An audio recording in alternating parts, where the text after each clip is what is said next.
ان کے اوپر نافذ ہوا ہے۔ ذکر وہ کر رہے تھے 26ویں ترمیم کا، جو حالات 26ویں ترمیم نے عدلیہ کے کیے ہوئے، اس حوالے سے انہوں نے بات کی کہ ہم تو 26ویں آئینی ترمیم کے تحت جو آئینی بینچ بنایا گیا ہے اس کے بھی خلاف ہیں۔ انہوں نے کہا کہ لیکن وکلاء اس کے سامنے پیش ہوتے ہیں، تو انہوں نے کہا کہ یہ سلیکٹڈ یا کنڈیشنل ایکسیپٹیبلٹی یہ بھی نہیں ہونی چاہیے۔ پیکا کے تحت بولنے کے حق کو کرمنلائز کر دیا گیا ہے۔ اب یہ دیکھیے، یہ جو بولنے کا حق ہے یہ ہر شہری کا حق ہے، اور یہ جو ڈیموکریسیز کے اندر، ماڈرن ڈیموکریسیز کے اندر تو بہت خیال رکھا جاتا ہے اس کو، بولنے کے حق کو، اور پاکستان کے اندر اس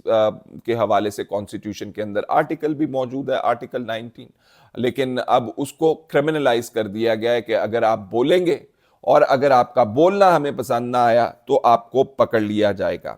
انہوں نے کہا کہ جی میں نے یہ پہلے بھی کہا تھا اور میں اب بھی یہ کہہ رہا ہوں کہ جن لوگوں نے یہ قانون بنوایا ہے یا بنایا ہے، لیکن جنہوں بنانے والے جو ہیں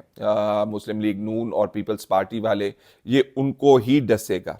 انہوں نے کہا کہ جی یہ اخبارات کے اندر جو اشتہارات دیے جاتے ہیں خبروں کی صورت میں، اور خاص طور پر انہوں نے فروری کے مہینے میں لاسٹ ایئر ایک شائع ہوا تھا بہت بڑا اشتہار جس میں لکھا ہوا تھا کہ چوتھی بار بھی وزیر اعظم نواز شریف، تو انہوں نے کہا کہ جی یہ خبر کی صورت میں چھپوایا گیا تھا اخبارات کے اندر، تو یہ فیک نہیں ہے، تو کیا ہے یہ؟ ان کا ساتھ یہ بھی کہنا تھا کہ جو ڈان اخبار کے اشتہارات ہیں وہ اس لیے بند کر دیے گئے ہیں کہ ڈان اخبار جو ہے وہ کرٹیسزم یا ڈسینٹ یا اختلاف رائے کو چھوڑ نہیں رہا، تو ان کے ساتھ یہ سلوک کیا جا رہا ہے کہ ان کے اشتہارات ہی بند کر دیے گئے۔ نہ وفاق انہیں دے رہا ہے، نہ سندھ دے رہا ہے، نہ پنجاب دے رہا ہے۔ یہ کہنا تھا مظہر عباس صاحب کا۔ کہتے کہ یہ پاکستان کے اندر مسئلہ ہی کچھ ایسا ہے، طاقت کا، اختیار کا، لوٹ گھسوٹ کا، کھینچا تانی کا، کہ یہاں پہ کبھی بھی اختلاف رائے کو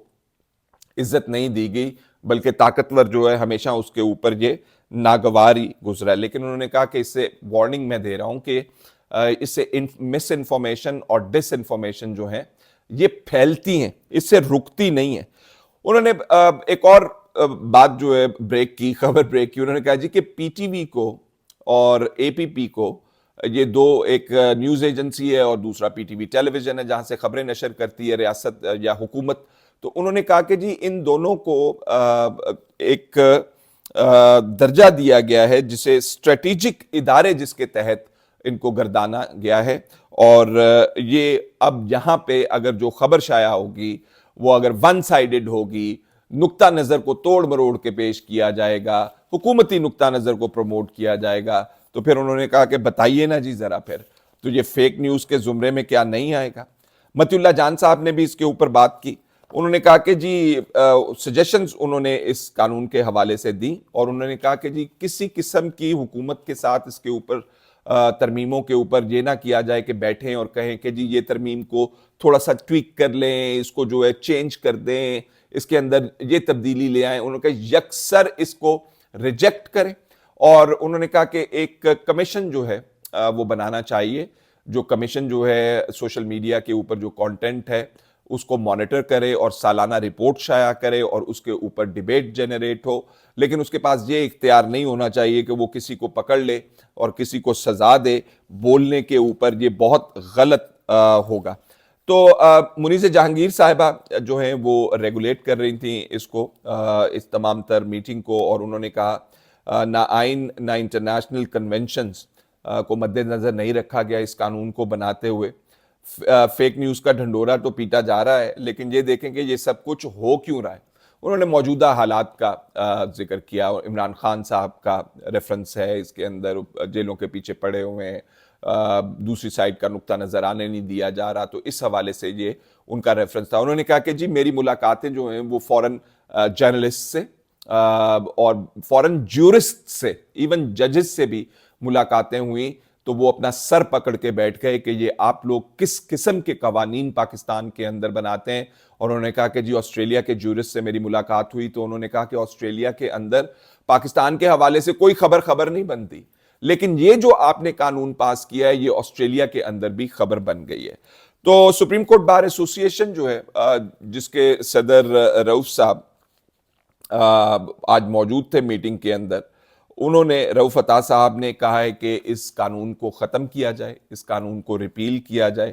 اور انہوں نے یہ کہا کہ فیک نیوز کی جو تعریف اس کے اندر گھڑی گئی ہے وہ مبہم ہے. اب دیکھیے جو فیک نیوز کی تعریف جو اس کے اندر کی گئی ہے وہ بہت اوور آرچنگ سی وائڈ سپریڈ مطلب کوریج اس کے اندر آ سکتی ہے کہ آپ کسی کو بھی کہہ سکتے ہیں کہ یہ اگر کسی کا اوپینین بھی ہے تو اس کو بھی پکڑ لیں آپ فیک نیوز کے کھاتے کے اندر. اور فیک نیوز ایک کیٹیگری ہے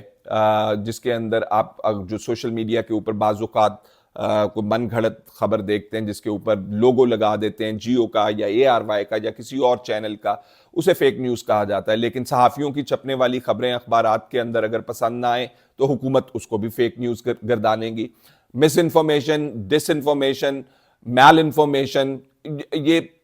3 براڈ کیٹیگریز ہیں جس کا کوئی خیال نہیں رکھا گیا. اور اب تو جو انٹرنیٹ کے اوپر جس قسم کا مواد موجود ہے اس کے حوالے سے بہت زیادہ کیٹیگرائزیشن ہوئی ہے. تو اس کے اوپر آج میٹنگ کے اندر بہت زیادہ شد و مد کے ساتھ اس کو قانون کو جو ہے ریجیکٹ کیا گیا ہے, اور سپریم کورٹ بار ایسوسی ایشن کے صدر رؤف صاحب کو یہ گیا, رؤف عطا صاحب کو کہا گیا کہ جی آپ سپریم کورٹ بار پریس ایسوسی ایشن جو ہے اس کے ساتھ مل کے آپ 184(3) کے تحت سپریم کورٹ کے اندر آپ درخواست دائر کریں. لیکن رؤف عطا صاحب نے کہا کہ جی جتنا ہم نے کیا اتنا ابھی کافی ہے, آپ نے پہلے ہمیں انوالو نہیں کیا تو آگے چل کے دیکھیں گے ہم کرتے کیا ہیں. تو مسئلہ کچھ ہوا ہے سپریم کورٹ بار ایسوسی ایشن کا کہ یہ حکمران جماعت جو ہے